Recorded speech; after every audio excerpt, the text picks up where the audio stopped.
সুস্থের বাইরে কেউ দাঁড়িপাল্লাতে ভোট দেওয়ার কথা বলে সেখান থেকে সুস্থ হয়ে বাড়িতে ফিরে আসবেন বিএনপি নেতা কর্মীদের কাছ থেকে, আমার তো সেটা মনে হয় না। প্রিয় দেশবাসী, আজকের খবর, বিএনপি চেয়ারপারসনের উপদেষ্টা হাবিবুর রহমান হাবিবের বক্তব্যে দেশ এখন উতাল।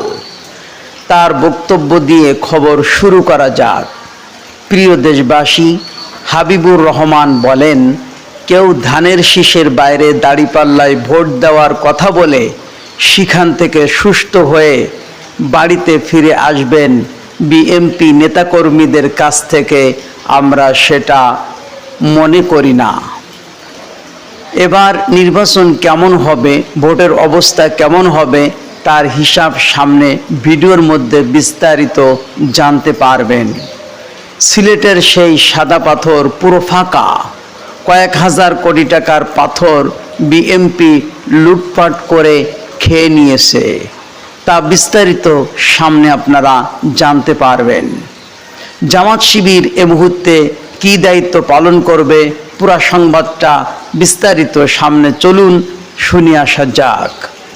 বাইরে কেউ দাঁড়িপাল্লাতে ভোট দেওয়ার কথা বলে সেখান থেকে সুস্থ হয়ে বাড়িতে ফিরে আসবেন বিএনপি নেতা কর্মীদের কাছ থেকে, আমার তো সেটা মনে হয় না। হাবিবুর রহমান বলেন, ধানের শীষের বাইরে কেউ দাঁড়িপাল্লাতে ভোট দেওয়ার কথা বলে সেখান থেকে সুস্থ হয়ে বাড়িতে ফিরে আসবেন বিএনপি নেতাকর্মীদের কাছ থেকে, আমার সেটা মনে হয় না।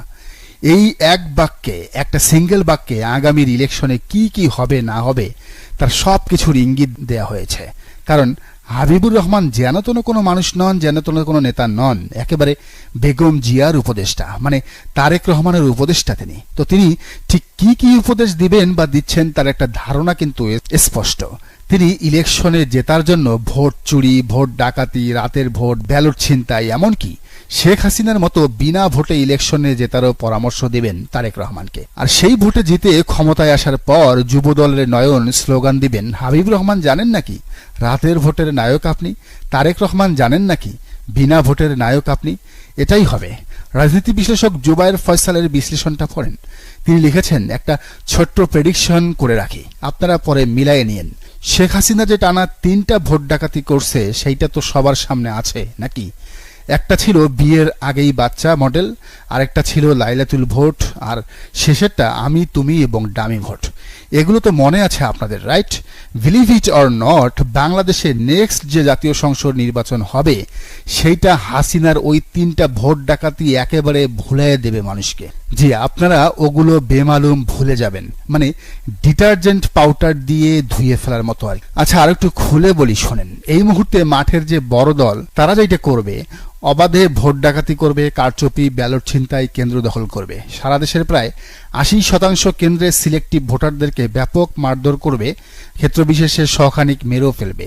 এরপর ভোটের দিন সকাল থেকে সন্ধ্যা পর্যন্ত যে নষ্টামিটা করবে তা হলো তারা দলের কেন্দ্রীয় কার্যালয়ে হঠাৎ জেগে উঠবে সন্ধ্যার একটু পরে, মানে রাত 9টা-10টার পর। শুরু হবে ভ্রুঙ্গামারী ডিগ্রি কলেজ সহসভাপতিদের বহিষ্কার নাটক। একেবারে গণহারে বহিষ্কার করা হবে, ধরেন একদিনেই 5-6 হাজার। কিন্তু ওই যে সারাদিন এরা ডাকাতি করলো সারা দেশের ভোট কেন্দ্রে, সেই সব কেন্দ্র কিংবা আসনের ভোট বাতিল অথবা পুনরায় ভোট গ্রহণ কিংবা পুনর্গণনা কিন্তু চাইবে না বিরাট দল বিএনপি। খুব ইন্টারেস্টিং না ব্যাপারটা?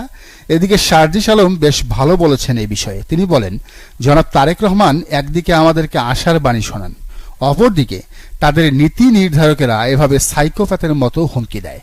আমরা কোনটাকে বিশ্বাস করব? নাকি ডুয়েল গেম খেলা হচ্ছে? মানে তারেক রহমান নিজে না খেলে অন্যদের দিয়ে খেলছেন না তো?